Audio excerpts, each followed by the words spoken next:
இனிய வணக்கம். Accounting keywords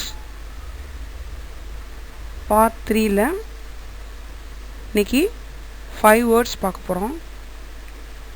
debtors, creditors, invoice, bills receivable, bills payable. வாங்க தொடர்ந்து பார்ப்போம். Invoice, a list of goods sent or service provided with a statement of sum due for this as a source document for accounting, helpful for recording all the sales transaction a business make it with clients. என்ன சொல்கிறாங்க, இன்வாய்ஸுங்கிறது ஒரு statement ஃபார்மில் இருக்கும் அப்படின்னு சொல்கிறாங்க. இந்த ஸ்டேட்மெண்ட்டில் என்ன இருக்கும், ஒரு பையர் அவருடைய செல்லர்கிட்ட என்னென்ன பொருள் வாங்குறாரு, அந்த பொருளோட மதிப்பென்ன, அதோடைய விலை என்ன அப்படிங்கிறத அது எழுதியிருக்கும். யார் எழுதி கொடுக்குறா? செல்லர் பையருக்கு எழுதி கொடுக்குறார். அப்போ செல்லருக்கு அது சேல்ஸ் இன்வாய்ஸ், பையருக்கு பேயபிள் பில்லு. சரிங்களா? இப்போ தான் டிரான்சாக்ஷனுங்கிறது ஆரம்பிக்குது. இந்த இன்வாய்ஸ் ஒரு பில்லை வச்சு தான் அக்கௌண்டிங் ட்ரீட்மெண்ட்டே ஆரம்பிக்குது. அதனால தான் இதை சோர்ஸ் டாக்குமெண்ட் அப்படின்னு சொல்கிறாங்க. இதனுடைய தொடர்ந்து சேல்ஸ் டிரான்சாக்ஷன் ஃபுல்லாக இந்த பில்லை பொறுத்து தான் நமக்கு ஆரம்பிக்கிறோம். இப்போ இந்த செல்லர் இதுக்குள்ளே கேஷை வாங்கிட்டார், பையர் கொடுத்துட்டாருன்னு சொன்னால் அது கேஷ் சேல்ஸ் ஆயிரும் அவரை பொறுத்த வரைக்கும். இந்த கஸ்டமர் அந்த பில்லுக்குரிய பணத்தை கொடுத்துட்டாருன்னு சொன்னால் அது என்ன ஆயிரும், ரிசிப்டாக மாறிடும். ஒரு பணம் கொடுத்ததுக்கு ஒரு ப்ரூஃப், சரியா, பேமெண்ட் ஆஃப் ப்ரூஃப் ஒரு ரிசிப்டாக மாறிடும். இப்போ கேஷே வரலை, ஃப்யூச்சரில் தரேன்னு சொல்லி இந்த பில்லை அந்த பையர் தூக்கி வச்சிட்டாருன்னு சொன்னால் அது பில்ஸ் பேயபிளாக மாறிடும். இந்த செல்லருக்கு அந்த பில்லு வரலை, அப்போ இத்தனை நாளில் நீங்கள் தரணும்னு சொல்லி அதை பில்ஸ் ரிசீவபிளாக வச்சுக்குவார். சரிங்களா? அதை அக்செப்ட் பண்ணிட்டாங்கன்னு சொல்லி. அப்போ ஸ்டெப்ஸ் இன் ப்ராசஸ் பாருங்கள். a business send an invoice to customer. ஒரு பிஸ்னஸில் இருக்க செல்லர் என்ன பண்ணுறாரு, கஸ்டமருக்கு ஒரு இன்வாய்ஸ் கொடுக்குறாரு. Okay, the customer receive it as a bill. Customer அதை வாங்கிட்டார்னா அது பேர் பில். சரிங்களா? Payable bill. Customer pay the amount owing, அதுக்கு கொடுக்க வேண்டிய பணத்தை செலுத்திட்டாருன்னு சொன்னால் the business issue receipt as a proof of payment.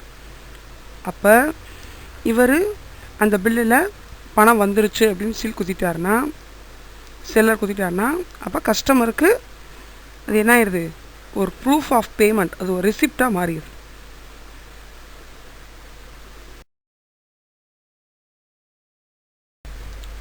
Debtors. Debtors are the person and or other entity to whom the business has sold goods and service on credit and the amount has not yet received. Customer are referred to as debtor. Not only the goods and service but also to someone who borrowed money from a bank or a lender. டெட்டார்ஸுங்கிறது வேறு யாரும் இல்லை, நம்மளுடைய customer, நம்ம தொழில் நிறுவனத்துடைய வாடிக்கையாளரை நம்ம debtors அப்படின்னு சொல்கிறோம். வாடிக்கையாளர்னால் இவங்க நம்மக்கிட்ட குட்ஸையோ இல்லை நம்மளுடைய சர்வீஸையோ கடனாக பெற்றிருப்பார். அவர் ஒரு நபராகவும் இருக்கலாம், இல்லை வேறொரு என்டிட்டியாகவும் இருக்கலாம். இதுவரைக்கும் பணம் செலுத்தலை, பணம் பாக்கி வச்சுருக்க அவங்களுடைய லிஸ்ட்டை தான் நம்ம டெட்டார்ஸ் அப்படின்னு கொண்டு வரோம். சன்ட்ரி டெட்டார்ஸ் அப்படின்னு சொல்லும் போது பற்பல கடனாளிகள் அப்படின்னு சொல்லுவோம். அப்படின்னா அவங்களுடைய மொத்த லிஸ்ட்டையும் டோட்டலை நம்ம சண்டே டெட்டாஸ் அப்படிங்கிற ஹெட்டிங் கீழே பேலன்ஸ் ஷீட்டில் கொடுப்போம். இவங்க குட்ஸ் அண்ட் சர்வீஸை மட்டும்தான் வாங்கிட்டு போனவங்களாக இருக்க முடியும். நம்ம ஒரு பேங்கிங் பிஸ்னஸ் பண்ணுறோம்னு சொன்னால் நம்மள்கிட்ட பணத்தை வந்து கடனாக வாங்கியிருப்பாங்க. அப்போ அது வந்து நம்மளுடைய கஸ்டமர் தான் அவங்க. அதுவும் இந்த டெட்டாஸ் லிஸ்ட்டு கீழே தான் வரும். இது வந்து liable to pay the business in future. ஃப்யூச்சரில் இவங்க பணம் கொடுப்பாங்க அப்படிங்கிற நம்பிக்கையில் நம்ம பேலன்ஸ் ஷீட்டில் ஒரு அசட்டாக காமிப்போம். அவங்கள்ட்ட நம்ம பணம் வர வேண்டியது இருக்குது. அஸ் அக்கௌண்ட் ரிசீவபிள் அப்படிங்கிற ஹெட்டிங் கீழே இவங்கள கொண்டு வரும்.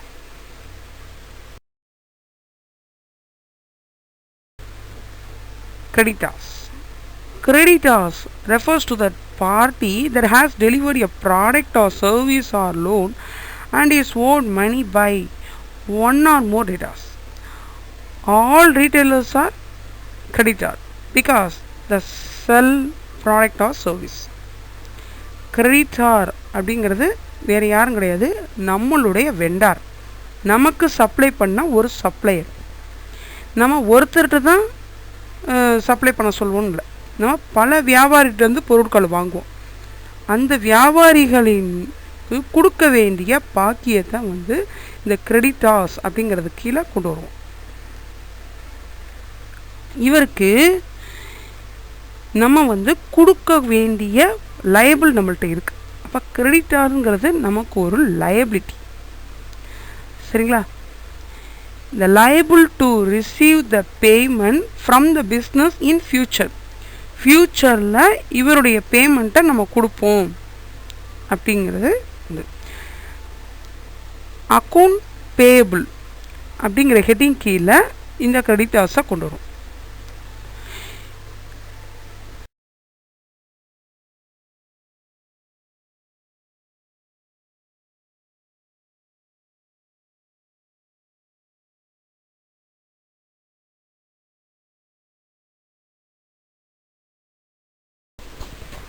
Bills receivable.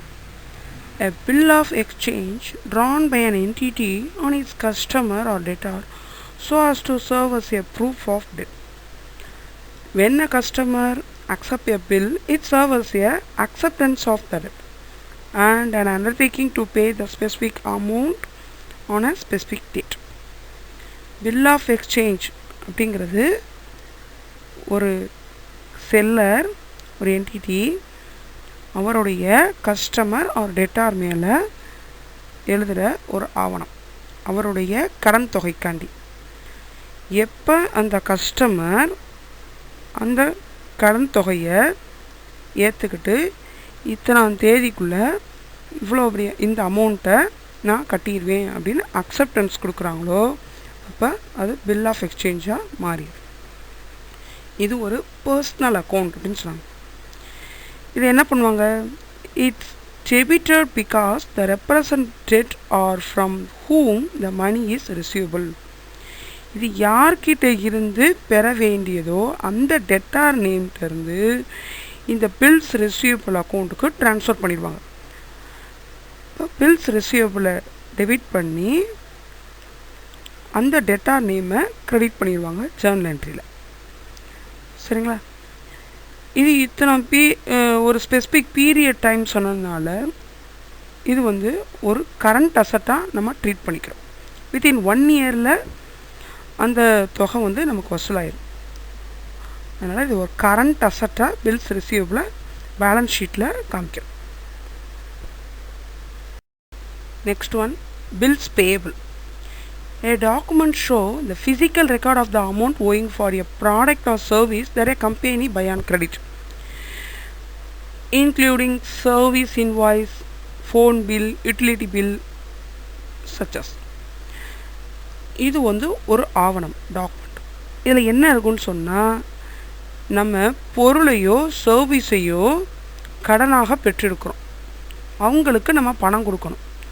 அது எந்த இதுவாக இருந்தாலும் சரி, டெலிஃபோன் பில்லாக இருந்தாலும் சரி, குட்ஸு வாங்கினாலும் சரி, எதுவாக இருந்தாலும் இத்தனாம் தேதிக்குள்ளே இந்த பணம் கொடுக்க வேண்டியது இருக்குது அப்படின்னு சொன்னால் அது பில்ஸ் பேயபிள் அப்படிங்கிறது கீழே வரும். இது வந்து ஒரு ஷார்ட் டேர்ம் டெட், குறைந்த காலத்திலே கொடுக்க வேண்டிய ஒரு டெட். இதை வந்து அன்பெய்டு வெண்டார் இன்வாய்ஸ் அப்படின்னு கூட சொல்லுவாங்க. இந்த வீடியோவில் பார்ட் 3 ஒரு 5 வேர்ட்ஸ் பார்த்துட்டோம். நெக்ஸ்ட்டு பார்ட் 4 அக்கௌண்டிங் கீவேர்ட்ஸ் தொடர்ந்து பார்ப்போம். நன்றி.